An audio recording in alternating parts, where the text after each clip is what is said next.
Hey everyone, DB here with DriveHound, and thanks for signing up. I just want to give a quick rundown of how to use the app and how to navigate the app. So you'll notice when you first open it, it's going to take you to the map page. That's so when you're driving around, if you see a property you want to add real quick, you just open the app, tap the property on the map, hit the plus sign on the bottom, and the address goes instantly into your Google spreadsheet. Now to navigate around in the map here, if you're an iPhone user, you're going to need to click this compass button in the top center. That's going to access the motion and orientation, hit allow, and now when you're driving around, you won't get confused on what side of the road is what house on the map.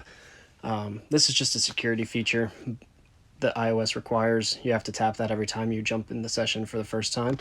Apart from that, if you just type in an address, or let's do Portbury Park Lane, just type in an address, or you can just tap on the map.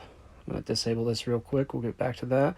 You can add some quick notes here, add some manual notes, even upload a photo if you want to. Hit the plus button there, and now we're going to see Portbury Park Lane. It's going to show up in our not skip traced section because I turned off insta skip.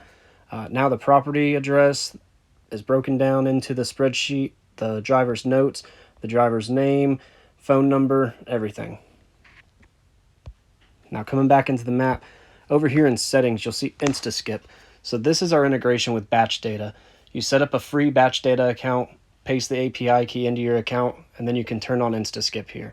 What that does is when you or your team members submits an address, it's automatically going to skip trace it and put it into a spreadsheet for you, so you don't have to manually import or export anything. You already have everything you need right there to contact the customer.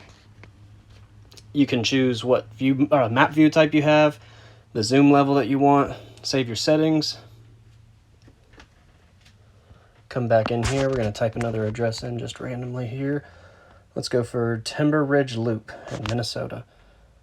We're just going to submit this one without any notes. And we're going to jump back over here into the spreadsheet, go to the skip trace tab. And now skip tracing might take just a minute longer, sometimes not. Already right there in there. All the same information, including the owner's first and last name, their mailing address, their phone numbers if it's mobile or landline, as well as their do not call status for each phone number, so you're not getting in trouble for messaging people you shouldn't. Emails are included as well, and that's just how quick and simple it is. Now going into the rest of the app, it's just driver management. So if you tap in the top left here and go into your dashboard, it'll show you your all-time team submissions. It'll show you a mapped area of where all your submissions are from. You can click on people's names on the map to hide the properties they've submitted, so then you can visualize the map from just one driver's perspective. You can come down here to the team performance chart and get a better visual of who's submitting the most properties for your team. And yeah, then you come down here into the bottom left. This is where you're going to manage your actual team members. This is where you get the link to invite your team members. You just tap on that, copies it straight to your clipboard, and you can text it straight over. You can have up to 10 team members, and from here you can easily pause their access to the account. If you just hit the pause next to their name, now that member's no longer allowed to submit any properties for you. So if somebody's, you've got InstaSkip on and they're submitting all the wrong properties, you can turn that off so they can't submit any properties until you go on a review with them and explain to them what kind of properties it is you're looking for. You can instantly delete them from here. This is just all around where you manage your team members. And that's pretty much it. You can also come down here to the bottom right. This is how you get to your spreadsheet. So if you click that View Spreadsheet button, it's going to take you straight to your spreadsheet. If you need to generate a new spreadsheet for any reason, you just click here to verify that this is going to disconnect any automations you have set up with the Google spreadsheet that's first generated for you, and click Generate New Sheet, and you'll get a new spreadsheet. It'll be linked right to this button up here, and all your leads will start going into that new sheet automatically. You don't need to do anything to connect it, none of that. Now try to keep the style of the spreadsheet how it is.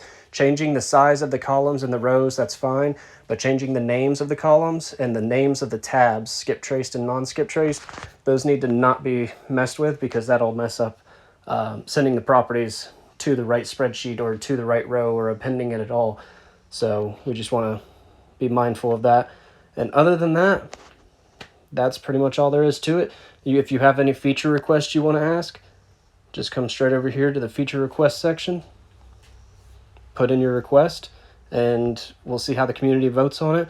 I'm open to making this app work for all of you. So just let me know what you need, let me know what you like, what you don't like, and happy driving.